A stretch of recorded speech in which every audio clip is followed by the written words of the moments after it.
Hi, welcome to Walking in Authority with Heather Smith. I've really missed you guys. It's so good to be back. Today, I wanted to talk to you about us being the salt of the earth. You know, in Matthew 5:13 through 16, it says, "You are the salt of the earth, but what good is salt if it has lost its flavor? Can you make it salty again? It will be thrown out and trampled underfoot as worthless. You are the light of the world, like a city on a hilltop that cannot be hidden. No one lights a lamp and then puts it under a basket. Instead, a lamp is placed on a stand where it gives light to everyone in the house. In the same way, let your good deeds shine out for all to see, so that everyone will praise your heavenly Father." So that right there is just saying we are the salt of the earth. We are to be that light to let everyone see, not to hide it. And you're talking about, what do you mean by we are the salt of the earth? Well, I started studying that one day, and it kept coming up, remember Lot's wife, remember Lot's wife. And I was like, well, I wanted to dig deeper into, like, what does it mean to be the salt of the earth? And then I started on this, I wouldn't call it a rabbit hole, but like kind of maybe. So I started on this rabbit hole of looking up how to make salt. And so I looked it up. I Googled, how do you make salt? And it said by solar evaporation. So basically you capture the water, the salt water, and you allow the sun, S-U-N, to evaporate it. And then all that's left is brine, right? And then to me, I started thinking, the sun, see, that's crazy. It says you allow the sun to evaporate it. So it's talking about the sun, like in the earth. You know what I mean? But to me, it just meant like the sun as in Jesus Christ, to evaporate it, to like basically heal you from that, right? Like you're evaporating those things, like the negative things in your life, right? You're evaporating those and they're leaving you. They're no longer there. They're evaporated. They're gone. They left. And then I was like, okay, so to evaporate means to like take away unnecessary attributes in order for the salt to form, right? So if in making salt, the sun in the sky evaporates the unnecessary salt water, and then it just leaves the thicky substance of like salt. And that's just like in us. Whenever we're on that healing journey and we're on that point to maybe get to where we feel like we can be a light, then Jesus takes out the unnecessary attributes in order for the salt to form. So in order for us to form into who he created us to be, the light in the world, he takes out those unnecessary attributes, right? Are you tracking with me? Okay, and it says after evaporation, when you're making salt, then brine is left. I was like, okay, well, what's brine? Like, what does that mean? And so I looked up brine, and it's a very salty substance, means it still needs work, but it's got rid of a lot of the things that shouldn't be there, but it still needs the work. And that's just like us. Jesus starts evaporating, getting rid of unnecessarily things that we want in our life. Even though he's started to begin to get those things out, there's still work that needs to be done. We still have to dig deeper into our healing so that way those things don't come up later, right? And so after the brining, or whenever it's brine, that what's left to do is, it says that it's gathered and harvested in machines, and impurities that may be present are drained off and disregarded before harvest. And I was just like, what? That blew my mind, because just like us, after Jesus gets all those unnecessary attributes out, but there's still that work that needs to be done. It's like all the gathering of our impurities, all the things that still may be left, that didn't maybe evaporate, that are still being held onto, that haven't been surrendered, then those things are still present, but they have to be drained off. They have to be surrendered before harvest, right? So as the brine is being ran through machines to get all the impurities out, we are being walked through our healing. So that way, all of those things that maybe we're still holding on to, that we can surrender those things to Jesus before harvest. Okay? So what are some things maybe that, like, what are you talking about, Heather? Okay, so let me explain to you. So the things that are present, like our impurities, the fear, the doubt, the anger, the depression, the lying, the stealing, all of those things that may still be left after we've kind of got rid of some of those things, like Jesus evaporated those things, they're gone, but we ourselves have still held on to something. So in that brining process, we are getting rid and draining off all that unnecessary impurities that are still there, right? Okay, so after the salt is went through the machines to get out all the impurities that are left in the water, then it can be harvested, right? So what is harvested? Okay, so it says the reaping. It's the reaping. So it's what happens when you plant the seeds, then it's what grows. It's the corn, it's the wheat, it's all of those things that grow from the seed being planted. So for us, to me, I was like, okay, so we went through all this process and now it's the harvesting. So now the fruit is going to show. Now the light can shine, right?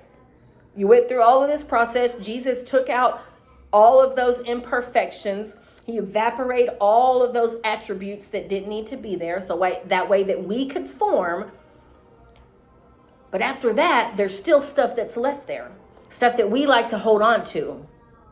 And so then it requires us to surrender. We have to surrender those things to get out those last little bit of things that maybe we were holding on to. We get to surrender those to Jesus.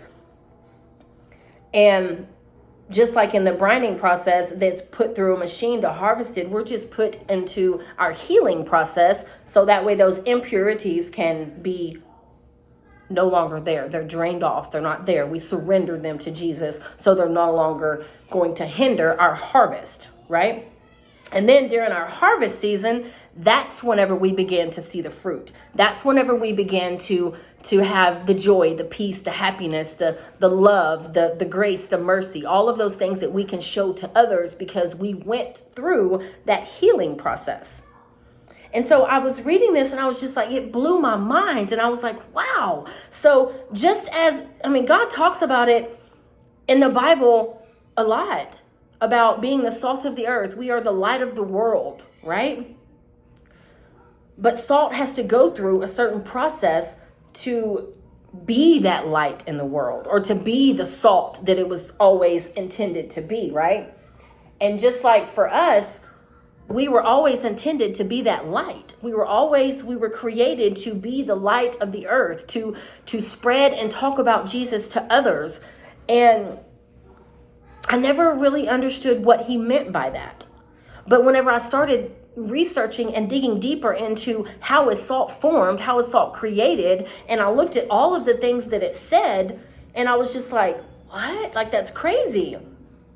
Just like salt is being made, we are being formed and created to be a light in the world. We have to go through that evaporation process where the sun, S-O-N, Jesus, removes and evaporates all of those things. Once we give our life to him, then he removes and starts taking out all of those things, right? It's like the healing process. But after we get some of those things evaporated, there's still things that we ourselves hold on to. So the next process is for us to surrender the things that we've held on to, whether it's the anger, the depression, the lying, the stealing, the fear, the doubt. So we get all of those things, we surrender them to Jesus. And then we begin to harvest. We begin to plant those seeds and we began to see the fruit from it. So then we can go out into the world and we can be that light. We can be that love, that comfort, that person that just helps somebody else see who God is. Because when you're a light in the world, they don't see your love. It's God's love that they're seeing because of the love that God gave you. So therefore, you then can turn around and show that same love to other people. Do we love unconditionally like God does? No, most of the time we don't. However, God created us to be the light in the world. It says, your light, you help people learn how to keep standing. By you showing light into the world and showing the things that you've experienced, but then people seeing, well, she used to be this way, but now she's this way, it encourages people, and also just being kind and loving people. That is being a light in the world because the world is so dark. But the thing about light is it pierces through dark. Dark can't pierce through light. Light pierces through dark, right? Light can still show in dark. Dark can't show in light. Think about that. And it says salt preserves. So salt does something, is doing something despite difficulties. So us being the salt in the earth, the light of the world, we help people to learn how to stand. We help people how to learn how to still be nice and kind and loving, even despite the difficulties that we may face ourselves. So it just, it really blew my mind when I read that, because I feel like a lot of people just don't understand how important it is to let your light shine. And letting your light shine just means to love people, to give people grace and mercy, and to help them in any possible way that you can. Can we always do everything? No, but we can always do something. It's better than doing nothing. Because we as Christians are supposed to love people. Does loving them mean putting up with things that we know we shouldn't put up with? No. But it means that we can love them and pray for them from a distance. And then sometimes it means being right there, up there in their face with them, walking through it and helping them through it. It's different. Every situation, every circumstance is different. But the most important thing is that we are the light of the world. We show people love. We help them. We're not mean and hateful and just ugly to people, because that's not who God is, and that's not who he wants us to be. He wants us to act in love and to show people kindness. There's enough people in this world that don't show people kindness. There's enough people in this world that are ugly and rude. We as children of God should not be that way. We should be loving and caring. And I know sometimes it can be hard because of the things that we're going through and the situations that we're dealing with. Those feelings and emotions can become so heavy and so hard that it's hard to be that light. But see, we can do it. God knew that we can. He knew that we could. So we get to put our own situations and our own circumstances to the side, and we get to love on people, and we get to be nice and kind. Whether that is giving somebody a smile or telling somebody, hey, I really like your outfit today. You sure do look beautiful.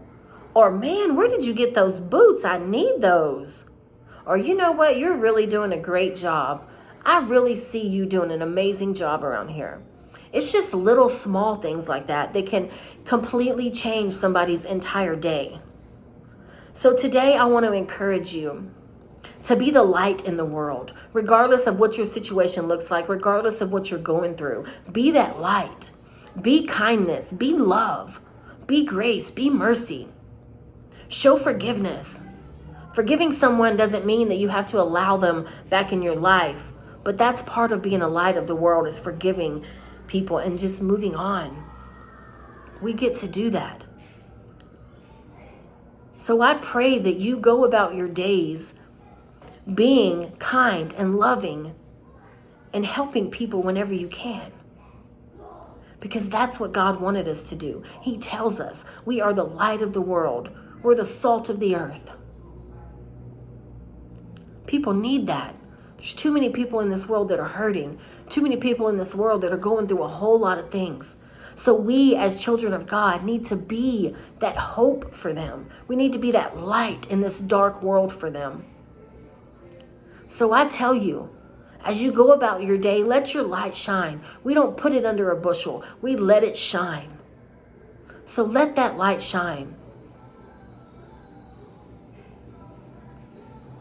People need us to show them the goodness of the Father. And by being the light of the world, that's what we're doing. We're showing the goodness of God. I really hope this encouraged somebody today.